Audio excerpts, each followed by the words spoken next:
Always कभी कभी Yeah. But कभी ये ख्याल आया कि you will be the part of this film? I think बहुत बड़ी प्रिविलेज की बात है कि हमें रेड चिलीज जैसे बैनर में हमें मौका मिला है अपनी पहली मूवी करने का। हम भी बहुत शुक्रगुजार है that Shahrukh has given us this opportunity. जैसे आप कह रहे थे, हम कभी कभी हमको यकीन नहीं होता कि oh my god Shahrukh is producing our film. We are really thankful to. Exactly your character, your role is My role is, her name is Nandini Oberoi, and she is a firebrand kind of a character. You know, she lives life on the edge. She is always fighting with everybody. She's getting everybody into trouble all the time. But at the end of it, she's a good person. उसका दिल अच्छा है, but she's just on edge. जी, मेरे जो character का नाम है वो है तारिक नकवी। सबसे होशियार बच्चा है स्कूल का। हमेशा फर्स्ट आता है और एमआईटी में एडमिशन लेना चाहता है। लोग उसे आइंस्टाइन बुलाते हैं। तो और he is a geek with a heart of gold. बहुत पढ़ाकू बच्चा है, लेकिन उसका दिल जो है वो बहुत ही प्यारा है, बहुत ही मासूम सा है। और अपने दोस्तों के लिए वो हमेशा रहता है। अगर आपको कोई तारिक जैसा दोस्त मिल जाए तो आपके जीवन में बहुत सारी आपकी प्रॉब्लम सॉल्व हो जाएंगी। सो रियल लाइफ में भी तारिक कुछ सत्य जैसा ही है या कुछ डिफरेंट है? जी, बहुत सारी चीज़ें होती हैं जो अलग अलग होती हैं, लेकिन जब आप किरदार पढ़ते रहते हैं तो फिर आपको वो अंदर जाती रहती हैं आपके। हाँ, मैं बहुत सारी चीज़ें थी तारिक की जो रिलेट कर सकता हूँ, और कुछ पॉइंट्स थे जो नहीं कर पाया। लेकिन जब आप कोई किरदार करते हैं, इसलिए आई थिंक उसे एक्टिंग कहते हैं। मैं बहुत रिलेट कर पाई जब रोशन ने मुझे पहले नरेट किया था, क्योंकि जब मैं स्कूल में थी मैं बिल्कुल नंदिनी जैसी थी। यू नो, मैं हमेशा सबसे झगड़ा करती रहती थी, मैं माँ बाप के साथ झगड़ा करती थी, और मेरे दिल में जो आता था मैं कह देती थी, और मुझे हमेशा प्रॉब्लम में फंसा देता था। Have you seen the play? जी, ये 1999 की बात है, ये दिल्ली में हुआ था। और उसके बाद रोशन ने डिसाइड किया कि लोगों ने इतना अच्छा रिस्पॉन्स मिला है लोगों का कि why not make a film out of it. तो फिल्म बनी और रेड चिलीज सीन में आया, और तब तक हम पार्ट थे नहीं। फिर they started looking for new faces. उन्होंने जुआ को स्पॉट किया एंड जुआ गॉट द रोल। मुझे शाहीन अब्बास, जो रोशन अब्बास की वाइफ हैं, उन्होंने मुझे एड फिल्म्स में देखा था। मैंने कई एड फिल्में की हैं।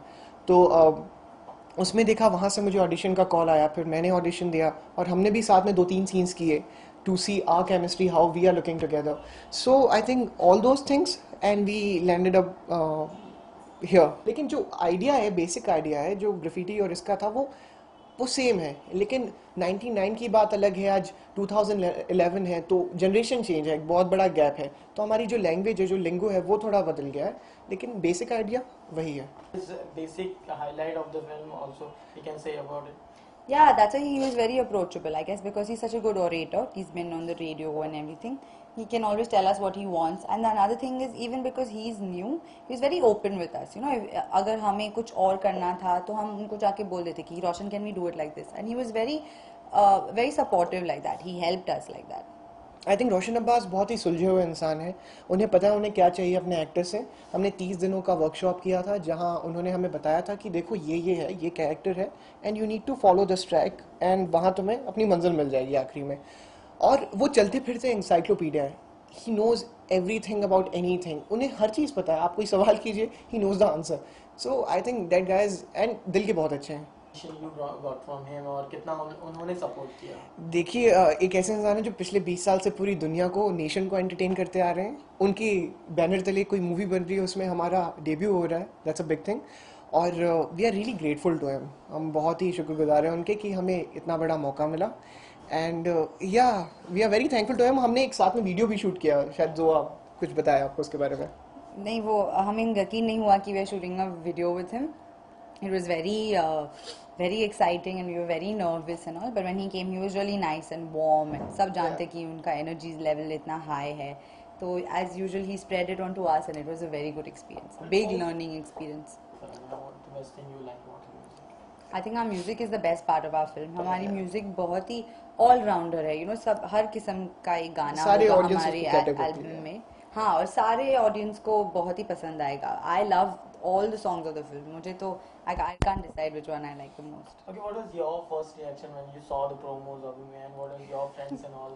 And My friends and all are loving it. I think they all are really surprised to see how different I look from what I was in school.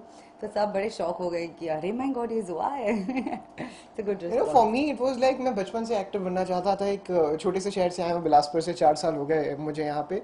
तो मैं कह के आया था कि मुझे एक्टर बनना है। सडनली उन्हें प्रोमो देखा एंड फोन आ रहे हैं कि यार, पहला एक रिएक्शन था, बड़ा ही फनी था, कि तेरा तेरे जैसा कोई लड़का देखा है मैंने बोला मैं ही हूँ, मजाक मत कर, फोन रख दिया, अब बाद में यार सॉरी यार, बाद में पता चला कि तू ही है।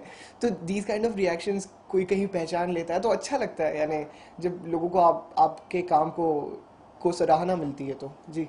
अब ऑलवेज ही वो ख्याल आता है कि यार फिल्म जल्दी रिलीज है, कभी कभी ऐसा लगता है कि नहीं यार जी हम तो एक एक दिन गिन रहे हैं इनके।